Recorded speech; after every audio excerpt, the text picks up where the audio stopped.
হ্যাঁ, খুব লজ্জা লাগছে ওনার ব্যাপারে কথা বলতে। এ মেয়ে সে মেয়ে কথা বলো না। মেয়ে তোমার মেয়ে যা, ওর মেয়েও তাই, একই মেয়ে। এটা বড় ওটা ছোট। হ্যাঁ, তো এ ধর্ষিতা হয়েছে, সেও ধর্ষিতা হয়েছে।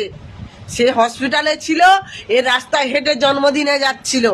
কারা আপনাকে নিয়ে কটূক্তি করে ভিডিও করে সে সমস্ত ভিডিও আপনার নজরে পড়ে, আর বাচ্চা বাচ্চা মেয়েরা ধর্ষিতার শিকার হচ্ছে সে সমস্ত ভিডিও আপনার নজরে পড়ে না। বা তোমরা আগে এই কাকিমার কথাগুলো একটু শোনো, তারপর আমি কিছু কথা বলছি। আমার মেয়ের ঘটনার সঙ্গে এই ঘটনা যুক্ত নয়। কারণ কি আমি বলি, আমার মেয়ে একদম সুরক্ষিত জায়গায় ছিল। এই মেয়েটা বাড়িতে ছিল না বা কোথায় ছিল আমি ঠিক জানি না, কিন্তু আমার মেয়ে একদম সুরক্ষিত বলয়ের মধ্যে ছিল। তাকে খুন করা হয়েছে, তাকে ধর্ষণ করা হয়েছে, সেটা হসপিটালের সমস্ত লোক দায়ী। কাকিমা, আপনার প্রতি আমার শ্রদ্ধা, ভালোবাসা, সহানুভূতি সবসময় ছিল, এখনো আছে, আর ভবিষ্যতেও থাকবে। কিন্তু আপনার এই কথাগুলো কিছুতেই মানতে পারছি না। আপনি একবার শুধু একজন মা হিসেবে ভাবুন তো। আপনার মেয়ে যেমন আপনার কাছে পৃথিবী, ঠিক তেমনই বারুইপুরের রিমি খাতুনও তার বাবা মায়ের সমস্ত পৃথিবী ছিল। আপনি যেমন আপনার মেয়েকে চিরতরে হারিয়ে ফেলেছেন, ঠিক তেমনই রিমির মা বাবাও তার মেয়েকে আর কখনো ফিরে পাবে না। তাদের বুকে যে শূন্যতা তৈরি হয়েছে তা কোনো দিনও পূরণ হওয়ার নয়। আপনি বললেন আপনার মেয়ে হসপিটালে সুরক্ষিত জোনে ছিল, কিন্তু 12 বছরের ওই ছোট্ট মেয়েটি রিমি খাতুন, সেও কিন্তু তার পাড়াতেই ছিল। সেখান থেকেই তাকে ওই নরপিশাচটা অপহরণ করে নিয়ে করে শেষ পর্যন্ত তাকে এই পৃথিবী থেকে চিরতরে সরিয়ে দিল। তাহলে আপনার কথা মতো আমরা কন্যা সন্তানের মায়েরা কি নিজেদের সন্তানদের স্কুলে পাঠানো বন্ধ করে দেব? খেলতে যেতে দিব না? সারাক্ষণ কি ঘরের মধ্যে বন্দি করেই রাখবো?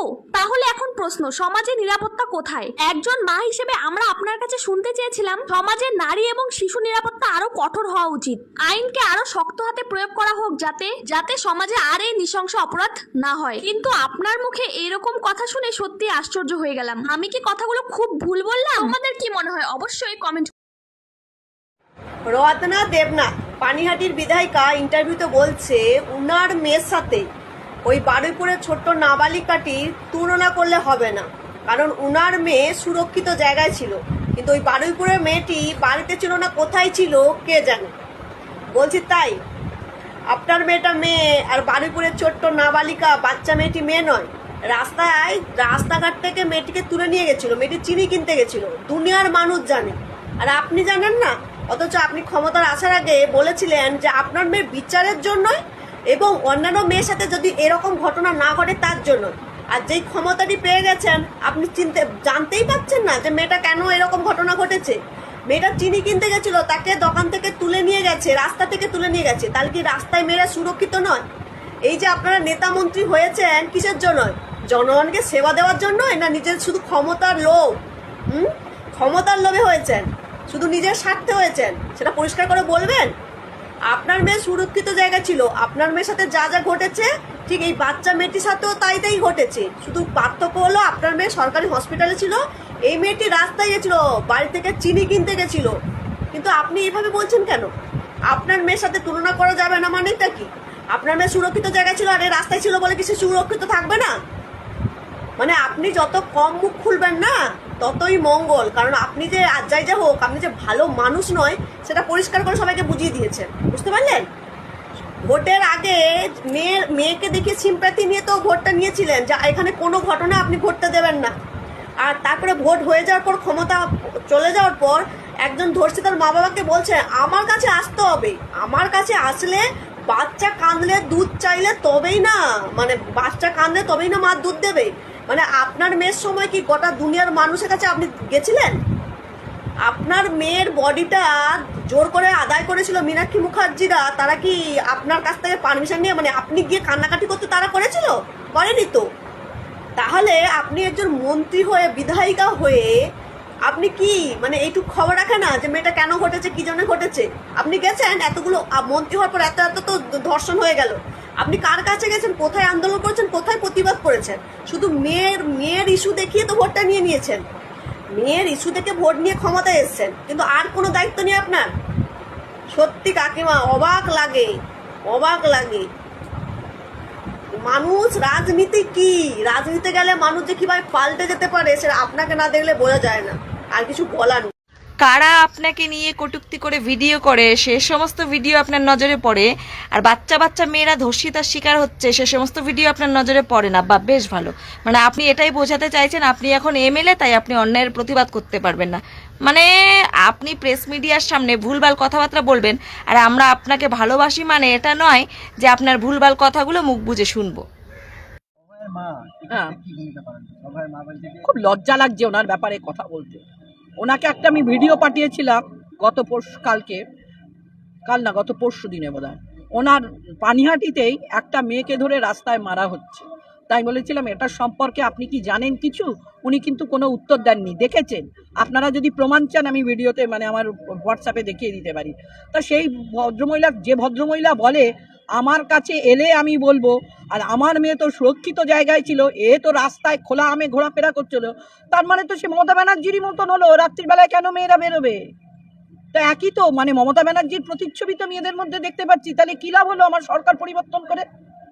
শুধুমাত্র ওই অন্নপূর্ণার জন্য 1,500 টাকাটা 3,000 টাকা, তাও তো সবাই পাবে না।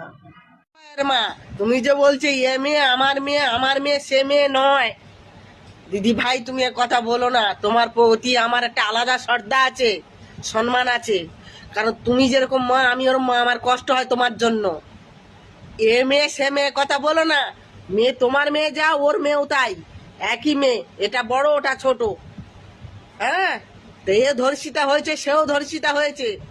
সে হসপিটালে ছিল, এ রাস্তায় হেঁটে জন্মদিনে যাচ্ছিল, অপরাধ কারুর ছিল না।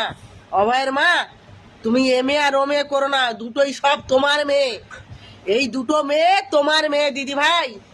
কষ্ট সমানভাবে পাও দিদি ভাই, সমানভাবে কষ্ট পাও, সবার ভিতরে জ্বালা করে ভাই।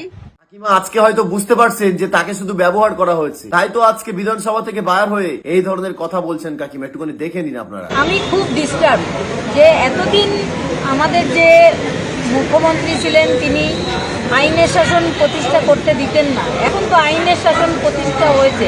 প্রথমে এটা বলি যে কাকিমা বলছে যে আগে যে সরকার ছিল, অর্থাৎ মমতা ব্যানার্জির যে সরকার ছিল, সে নাকি আইনের শাসন প্রতিষ্ঠা হতে দিতেন না, কিন্তু আজকে তো আইনের শাসন হয়েছে। তবুও সিবিআই কার হাত, কে বেঁধে রেখেছে তার হাতটা যে সিবিআই কোনো কাজ করতে পারছে না? চরম ভৎসনা দিয়েছেন আজকে, আপনারাও ছিলেন দেখেছেন। আমি তো সত্যি খুব ডিস্টার্ব, কথা বলার ভাষা হারিয়ে ফেলছি। আজকে প্রায় 2 বছর হতে। এবং এটাও বলছেন কাকিমা যে সিবিআই এর হাত কে বেঁধে রেখেছে, যার জন্য সিবিআই কে কোনো কাজ করতে দিচ্ছেন না। কাকিমা আপনি একজন এমএলএ, আপনি এটাও জানেন না যে সিবিআই কার কথা শুনে কাজ করে, রাজ্য সরকার না কেন্দ্রীয় সরকার? ঠিক এটাই হয়েছিল মমতা ব্যানার্জি যখন থাকাকালীন আপনার মেয়ের সাথে একটা দুর্ঘটনা হয়েছিল। এটাই হয়েছিল, কেন্দ্রীয় সরকার সিবিআই কে অতটা কাজ করার সুযোগ দেয়নি, যার জন্য মমতা ব্যানার্জিও রাস্তায় নেমেছিল। মনে রেখে দেবেন কাকিমার, আপনাকে শুধুমাত্র ব্যবহার করা হয়েছে। এখনো বলছেন সিবিআই হাত বেঁধে দিয়েছে কে, কিন্তু আপনি একবার দেখলেন যে আপনার যে দলের হেড শ্রী নরেন্দ্র মোদী, আমাদের দেশের প্রধানমন্ত্রী, যে সিবিআই কে কন্ট্রোল করে কেন্দ্রীয় সরকার, আর আপনি শুধুমাত্র এটাই বলছেন যে সিবিআই এর হাত কে বেঁধে রেখেছে। গত কয়েকদিন আগে যে যোগা দিবস হয়ে গেল, সেই যোগা দিবসে কলকাতায় এসেছিলেন নরেন্দ্র মোদী। আপনি সেখানে রিসিভ করতে গিয়েছিলেন, আপনি এটাও বলেছিলেন যে আপ ক্যাসে হো, মিডিয়ার সামনে এসে বলেছিলেন, এটা অনেকেই দেখেছে। সেই কেন্দ্রীয় সরকার শ্রী নরেন্দ্র মোদীও সেই সিবিআই কে কন্ট্রোল করে, আর আপনি বলছেন যে সিবিআই এর হাত কে বেঁধে রেখেছে। বন্ধু, আপনি কি এটা বলতে চাইছেন যে তৃণমূল এখনো পর্যন্ত সেই সিবিআই এর হাত বেঁধে রেখেছে? তৃণমূল তো হেরে গেছে, তাহলে হারার পরেও কি আপনি এটা বলছেন যে তৃণমূল সিবিআই এর হাত বেঁধে রেখেছে? কারণ তো এখন আপনি এটা কিভাবে প্রমাণ করবেন বলুন তো? সারা দেশেই তো প্রায় আপনাদের সরকার, আপনাদের পার্টি তো এখন সারা দেশেই, তা আপনি এটা কিভাবে প্রমাণ করবেন যে তৃণমূল সিবিআই এর হাত বেঁধে রেখেছে? আর আপনারই যে নেতা, আপনাদের যে নেতা নরেন্দ্র মোদী, আমাদের পিএম, তিনি কলকাতায় এসে এটাও বলেছিলেন, এই দেখুন, যে পরিবর্তন কেমন লাগছে, একটু দেখুন। পরিবর্তন ভালো লাগেছে তো। এবার পরিবর্তন কেমন লাগছে একটুখানি সেটাও দেখুন। এসএসকেএম হাসপাতালের স্ত্রীরোগ বিভাগ, এই হচ্ছে স্ত্রীরোগ বিভাগের ওয়ার্ডের ছবি, যেখানে প্রসূতিরা চিকিৎসাধীন থাকেন। প্রসূতিদের শুধু হসপিটালের ভেতরে জল ভরে গেছে, যেখানে মায়েদের রাখা হয়। এখন বলছি এ তো সামান্য কিছু, এখনো তো বর্ষাকাল সেইভাবে নামেনি। এখন কোথায় সেই রিপোর্টার সন্তুপন বাবু? দেখুন একটুখানি ভিডিওটা। আরে আগে কিভাবে রিপোর্টিংটা করতো একটুখানি দেখুন। ভাসছে কলকাতা, মরছে জনতা, আর মমতা বন্দ্যোপাধ্যায় দায় খেলা খেলছেন। এইভাবে গোটা বাংলার মানুষ আজ প্রশ্ন করছে, মানুষ যাবে কোথায়, বাঁচবে কিভাবে?